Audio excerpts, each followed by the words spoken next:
आसमां के नीचे, जमीन के ऊपर और मनुष्यों के बीच में सिर्फ एक ही प्रभु और एक ही उद्धारकर्ता, एक ही सृष्टिकर्ता और एक ही हमारा सतगुरु है, जिसका नाम है यीशु मसीह। और इस यीशु मसीह कोई अलग प्रभु नहीं है, ये कोई देशी और विदेशी प्रभु नहीं है, ये सार्वभौमिक सत्य है। तो उसने सारे संसार के लिए अपनी बाहों को फैलाया और सारे संसार के लिए अपना प्राण सूली पर बलिदान करके हर एक जन को उनके पापों से मुक्ति किया है। मैं भी इसी हालात में, इसी कैटेगरी में था, एक आम आदमी।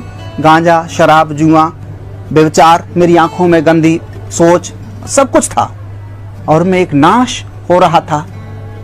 मेरे शरीर में एक पसली उठती थी और उसका कोई इलाज नहीं था संसार में कहीं।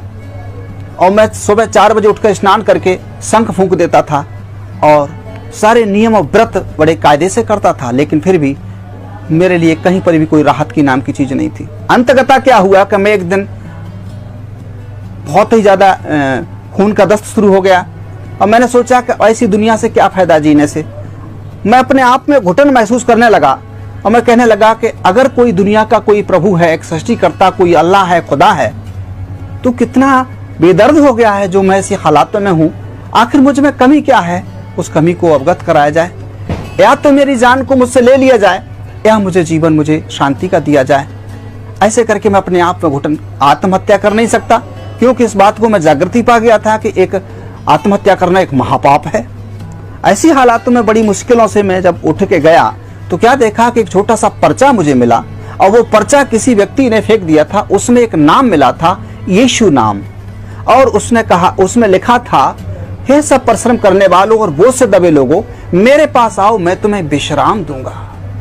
मैंने अपनी समझ से कोई धर्म, कोई पंथ या कोई जप तप या कोई धार्मिक कर्मकांड, उपवास, व्रत नहीं छोड़ा, लेकिन फिर भी मेरे जीवन में अशांति और निराशा बहुत अच्छी तरीके से राज कर रही थी।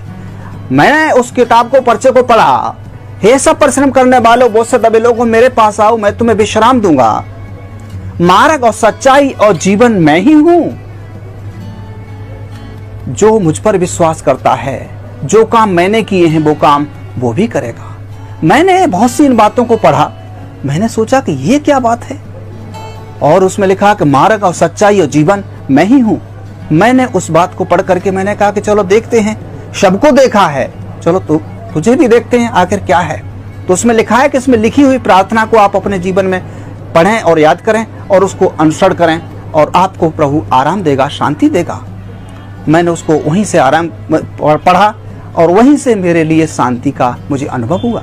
लिखे हुए पते पर मैंने और कुछ मंगाया, फिर वह कहीं पर कहाँ होता था इसका सत्संग, मैंने उसके बारे में जानने के लिए काफी कुछ प्रयास किया, कहीं मिला, बहरहाल मुझे शांति नहीं मिली।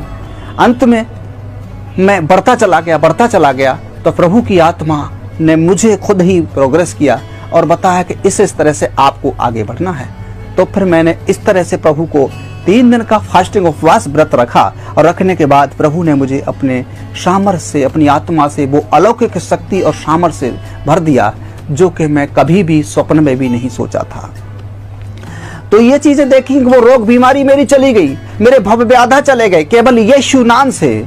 और उसका वचन ये बताता है कि मैं अपनी शांति तुम्हें देता हूं। संसार में कोई भी व्यक्ति अपनी शांति दूसरे को नहीं दे सकता। कोई भी महापुरुष, कोई भी ऋषि मुनि, कोई भी धर्म पंथ का कोई भी सृजन करने वाला अपनी शांति दूसरे को नहीं दे सकता। केवल उस परमात्मा ईसा मसीह ने इस शब्द को बोला, मैं अपनी शांति तुम्हें देता हूं, और उसने मुझे अपनी शांति दी। मैं अपनी उसकी शांति से आज परिपूर्ण हूं। आज संसार में लोगों को जन जागृति के लिए मैं ये बताना चाहता हूं कि वो कैसे लोगों को ढूंढ रहा है। वो धर्म पंथ के लोगों को नहीं, वो काबिल लोगों को नहीं, वो ज्यादा बैरिस्टर वकील को या कोई वैज्ञानिक को नहीं। परमात्मा के पवित्र शास्त्र में ऐसे लिखा हुआ है, वो आत्मा और सच्चाई से भजन करने वालों को वो ढूंढता है। जो आत्मा और सच्चाई से जो भजन करना चाहते हैं उस परम पिता का, उस सृष्टिकर्ता का, ऐसे लोगों को वो परमेश्वर पिता और उसका पुत्र यीशु मसीह वो खोज रहा है। आज जरूरत है आत्मा और सच्चाई से भजन करने वालों की। आज हमें किसी मंदिर में, किसी मस्जिद में, किसी गुरुद्वारे में या किसी चर्च में या किसी एनीबडी किसी और तरीके से हमें इन सब चीजों को ढूंढने की, या किसी भूत या किसी बुत को बना करके उसके सामने, या कोई मूर्ति तस्वीर को रख करके उसके सामने हमें अपने दुख दर्द रखें, हम अपनी कमजोरियों को रखें, हम अपनी व्यथाओं को रखें। ये सब मनुष्य के निर्मित और मनुष्य की सोच के अनुसार है। उस परमपिता परमेश्वर के वचन में ऐसे लिखा है कि परमेश्वर आत्मा और सच्चाई से भजन करने वालों को ढूंढता है, और जो इस बात को समझ लेता है उसके जीवन में वो परमेश्वर का काम शुरू हो जाता है। और ऐसे लिखा है कि परमेश्वर के पवित्र शास्त्र में, क्या तुम नहीं जानते कि तुम परमेश्वर का मंदिर हो और परमेश्वर का आत्मा तुम में वास करता है। और ये शब्द जो पवित्र शास्त्र बाइबल में लिखा है, ये शब्द हमारे भारत के संतों ने बोला है कि ना मंदिर में, ना मस्जिद में, ना काबे कैलाश में, अरे मुझको कहाँ तू ढूंढे बंदे, मैं तो तेरे पास में।